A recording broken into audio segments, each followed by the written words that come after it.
joie ce matin pour être au rendez-vous de la commémoration du corps de Christ. Toi qui as manifesté ta présence ce jour-là, le dimanche qui était le premier jour et le 8e jour de la semaine. Et l'Église, pour montrer que tu étais resté d'entre les morts, ils ont apporté à toi un symbole qui était significatif, montrant que Père, tu ne peux pas aller dans la tombe. Ce matin, Père, nous aussi sommes venus à toi avec un symbole dans nos mains pour venir relever au Dieu la cause directe, le pourquoi tu étais venu faire ton pèlerinage terrestre, dans le but de donner le Saint-Esprit aux croyants obéissants, afin, ô Dieu, le témoignage par le parfum d'amour puisse jaillir dans les 4 coins du monde et attirer les âmes vers toi. La parole déclare, la bonne nouvelle est prêchée dans tout le royaume pour servir de témoignage. Et puis viendra la fin. Le Dieu de gloire, de miséricorde, qui a quitté l'éternité pour le temps. Tu as choisi un homme, un prophète appelé William Branham, pour venir nous révéler des choses qui étaient cachées, qui, de par ces choses, en y croyant, Père, nous obtenons le passeport céleste, en perforant l'ossature et rentrer dans la divinité à travers les entités. Merci Seigneur éternel, prends la prééminence ce matin, parle au cœur de mon frère, au cœur de ma sœur, dans le nom de Jésus-Christ. Amen. Amen. Amen. Est-ce qu'on peut acclamer le Seigneur? Merveilleux notre Dieu tout-puissant, il est merveilleux pour nous, parce qu'il accomplit toujours des bonnes et merveilleuses choses. Amen. Et ce matin, nous sommes heureux d'être ensemble. Je vous salue au nom de Jésus-Christ. Je vois mon bien-aimé, je vois partout ici, et tout ce que j'ai vu dans le temps pendant que j'étais avec vous. Amen. Et ce matin, je suis aussi avec vous pour pouvoir continuer quelque chose qui va se faire maintenant. Amen. Chaque jour, lorsque l'Église se rassemble pour parler de la parole, c'est une fête pour quelqu'un. Amen. Amen. Pendant que tu es là, c'est une fête pour quelqu'un. Certainement, c'est ta fête à toi. Amen. Parce que chaque jour, quand tu viens à l'église, c'est pour venir célébrer quelque chose. Et quand on va à une fête, c'est pour célébrer quelque chose à l'honneur d'eux. Et ce matin, nous sommes venus célébrer une fête à l'honneur de Christ. Amen. Et je crois que cette fête qui sera célébrée à l'honneur de Christ, Christ n'est rien s'il n'a pas un corps. Amen. Amen. Et je crois que si tu es un fils de Dieu, cette fête sera célébrée pour toi. Que le Seigneur vous bénisse. Est-ce qu'on peut encore acclamer le Seigneur? Alors on va s'élever pour lire la parole du Seigneur. Qu'est-ce que la Bible nous dit? Prenons le livre de Marc chapitre 16. Je vais commencer à partir du verset 1. Je vais descendre un peu jusqu'au bas, jusqu'un peu pour paraphraser un petit quelque chose. Marc chapitre 16, verset 1. Lorsque le sabbat fut passé, Marie de Magdala, Marie, mère de Jacques et Salomé, achetèrent des aromates afin d'aller embaumer Jésus. Le premier jour de la semaine, elles se rendirent au sépulcre du grand matin, comme le soleil venait de se lever. Elles disaient entre elles, qui nous roulera la pierre loin de l'entrée du sépulcre? Et levant les yeux, elles aperçurent que la pierre qui était très grande avait été roulée.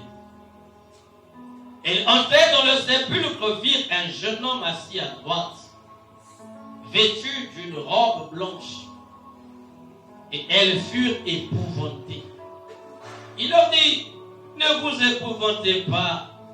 Vous cherchez Jésus de Nazareth qui a été crucifié. Il est ressuscité. Il n'est point ici. Voici le lieu où on l'avait mis. Mais allez dire à ses disciples et à Pierre qu'il vous précède en Galilée. C'est là que vous le verrez comme il vous l'a dit. Amen. Que Dieu bénisse l'écriture de sa parole. Amen. Pour vous y mettre. Amen. Que Dieu vous bénisse. Amen.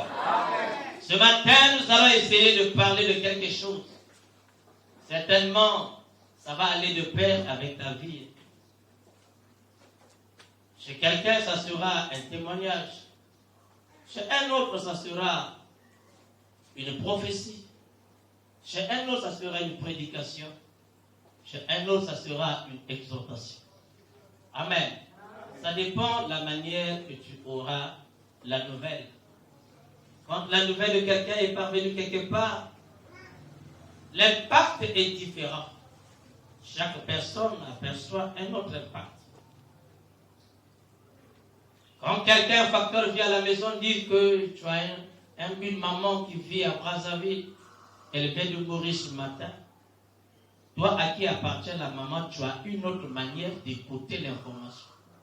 Ton mari, certainement, ou ta femme, a une autre façon d'écouter l'information. Les enfants ont une façon d'écouter l'information. Les voisins ont une autre information, une façon d'écouter l'information. Quand tu sors dans la ruelle, pourquoi? Oh, c'est une autre manière d'écouter l'information. Ça dépend comment l'information va t'y arriver. Elle viendra d'une manière directe. William Madame nous a prêché, être convaincu, puis concerne. Ça dépend de la manière que tu vas prendre le message qui sera prêché ce matin. Si tu es convaincu, tu y seras concerné. C'est que le problème là me concerne. Amen. Nous écrivons dans notre memento la robe du témoignage. Je m'aimerais parler d'une robe. Beaucoup de gens portent les robes, les femmes beaucoup plus. La robe nous permet de garder notre corps, comme nous les hommes. Mais ici, je parle de la robe du témoignage, qui est une robe qui, depuis l'Ancien Testament jusqu'au Nouveau Testament, on ne parle que de la robe. Elle peut être appelée par tunique ou comment, mais je vais parler de la robe. Que le Seigneur vous bénisse. Amen. Je crois que vous êtes disposés. Et le mercredi, nous avons essayé de parler aussi de quelque chose. Et Dieu aussi avait orienté les choses de sa manière, de la manière qu'il avait orienté. Mais Dieu permet toujours des moyens par lesquels il parle aux hommes. Et la manière dont Dieu parle à l'homme n'est autre que par la parole. Quand Dieu prend sa parole, il trouve quelqu'un qui le trouve approprié pour faire passer ce message, alors ce Dieu-là est toujours là. Et c'est là où on parle, il est Hébreux 13, 8, parce qu'il est le même hier, aujourd'hui, éternellement. Amen. Amen. Ici, ce matin, nous voulons parler sur la robe de témoignage. L'homme sur la terre a toujours été habillé par une robe. La robe est un habillement qui permet à l'homme de s'habiller normalement afin de cacher sa nudité. Dieu a donné à l'homme les habits. Et dans le cadre prophétique, les habits de Dieu, ce sont les serviteurs de Dieu. Amen. C'est comme j'avais lu la fois passée. Il dit, confiez-vous à l'Éternel et vous serez affermis. Confiez-vous à ses prophètes et vous réussirez. Ce sont les deux points qui sont très importants de respecter dans le corps. Il y a l'Éternel et il y a le prophète. Dieu avait trouvé bon d'utiliser la formule. Élie, pour faire descendre la colonne de feu, il devait d'abord élever l'Éternel. Et après, il a dit que l'on sache aujourd'hui que Dieu est l'Éternel et je suis ton prophète. Dès que Élie a terminé de le dire, la colonne de feu était descendue. Avec l'Éternel, il y a l'affermissement de nos cœurs. Avec le prophète, il y a la réussite à tout ce que nous faisons. Amen.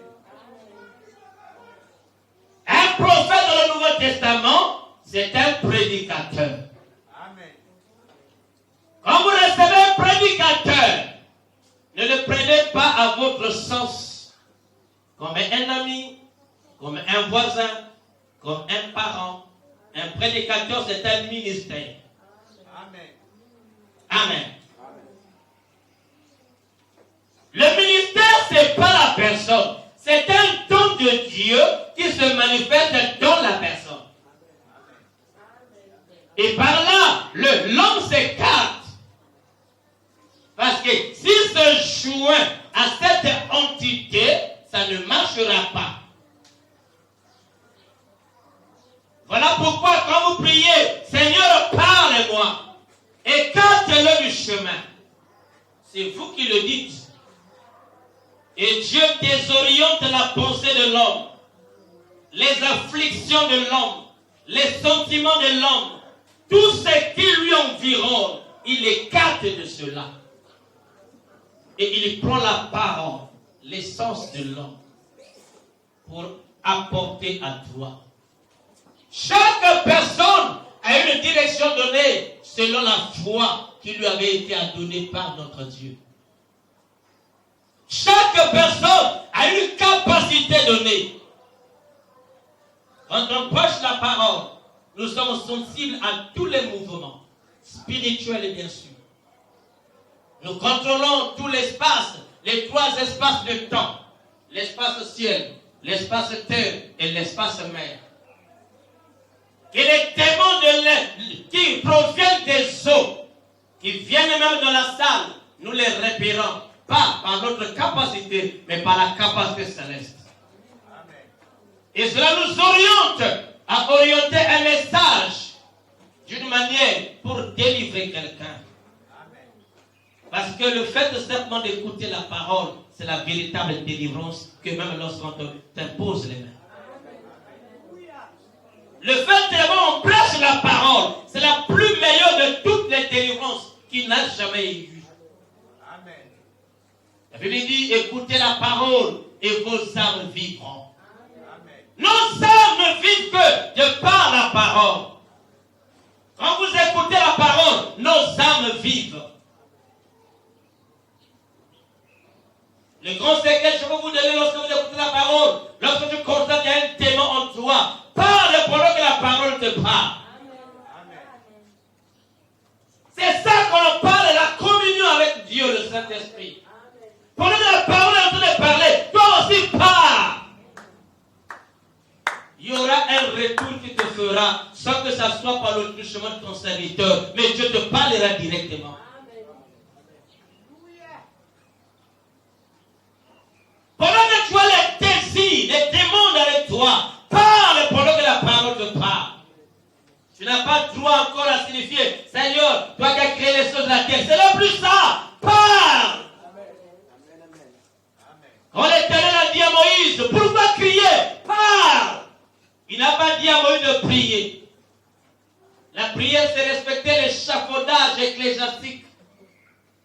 Dieu notre Père, toi tu es merveilleux. Non, non, non. Parler, c'est pas dire toi tu es merveilleux. Ça dépasse les étapes de dire à Dieu, tu es grand. Tu connais comment il est grand?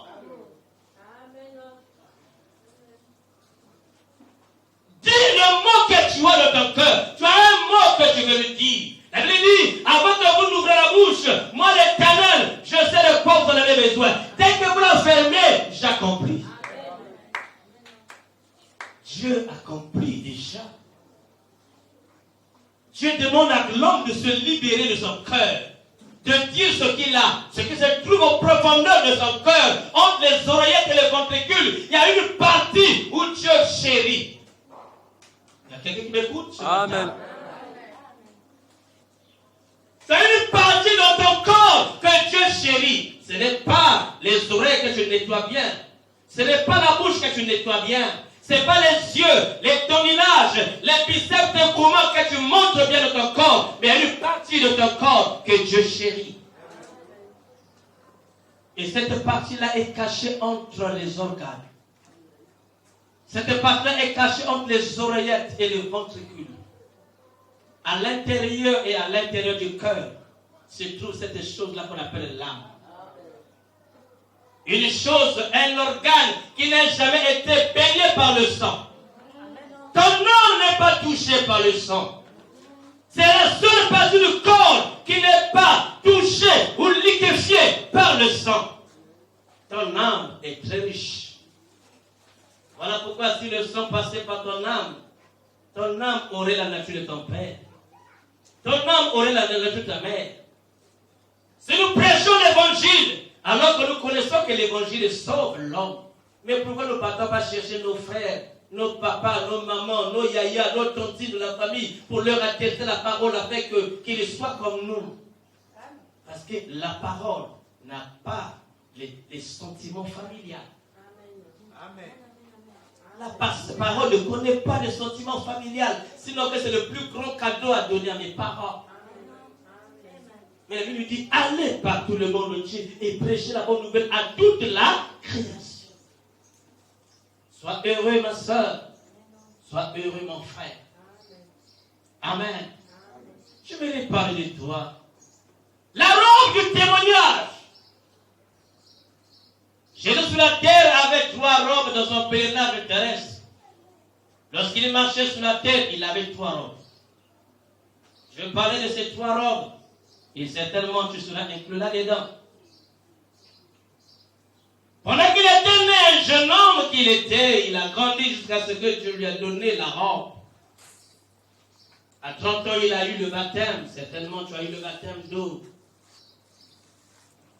Ta vie est là en train de marcher. Tu es dans une église, tu es avec le pasteur, tu es avec les bien-aimés. Shalom, shalom, frère. Ah, ça c'est un bon frère. Ah, ça c'est une bonne sœur. On est en train de gravir les échelons pour te donner la valeur dans l'église. Y a-t-il des gens qui ont la valeur dans l'église aussi? Oui, il y en a. Je vais parler de ça. C'est que moi, j'ai une valeur dans l'église. Mais c'est ça que je veux parler. Est-ce que Jésus regarde à cette valeur de la robe que les gens te donnent? Je veux parler de cette valeur. Les gens qui ne s'aiment qu'entre eux. Il est frère parce qu'il est à l'église. Parce qu'il dit, Amen, c'est ça, déposé. La sœur là a l'onction. Le frère là a l'onction. Parce qu'il a dit déposer. Et quand on dépose pour lui, oh non, ça c'est pas ça. Mais tu as dit déposer. L'église est rapide d'habiller quelqu'un par une robe de témoignage. On t'habille d'une belle robe. Le frère là a l'onction. Le frère là, si tu vas souvent le voir rapidement, il prend le dernier centime de sa poche et te le donne. Il ira au ciel. On ne va pas au ciel parce que tu partages. Tu prépares simplement ton lendemain quand tu partages. Mais ce n'est pas pour aller au ciel. On ne va pas au ciel parce que tu pries. Oui, alléluia, alléluia. Non, non, non. Amen. Tu te prépares simplement. Et ne pense pas quand tu fais ça, le démon fuit. Non, le démon ne connaît pas les battements de cœur. Il ne connaît pas ça, c'est un esprit. Tu fais ça. Démon, démon. Il ne t'écoute pas. Même le mot démon, il ne connaît pas. Puisqu'il est un démon dans sa nature.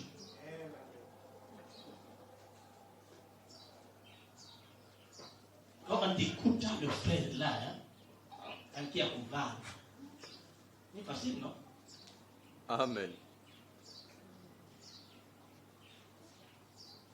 Et quand on dit, avec l'enlèvement, tu calcules à l'église, après le pasteur, c'est le frère tel. Après, il y a aussi sa femme. Hein. Ne calculez pas comme ça. Si il y a l'enlèvement, dit que c'est moi le premier à l'église.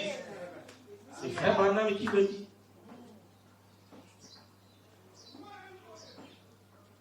S'il y aura l'enlèvement et que Dieu va prendre 2 personnes de l'église, c'est bien moi.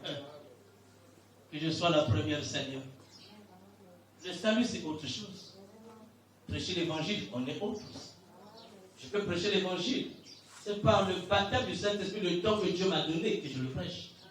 Mais le salut, nous tous, nous cherchons le salut. Amen. J'ai une récompense pour la parole que je prêche. C'est ça qui donne la ravitaillement pour le salut. L'église peut t'habiller de tout. Et peut te déshabiller aussi de tout.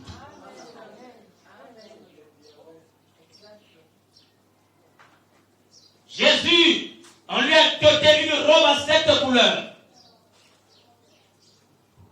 Une robe qui avait été confectionnée par les femmes. La femme de l'église, c'est quoi? C'est l'épouse. L'église a confectionné une robe pour Jésus. L'église élève l'homme. L'église rabaisse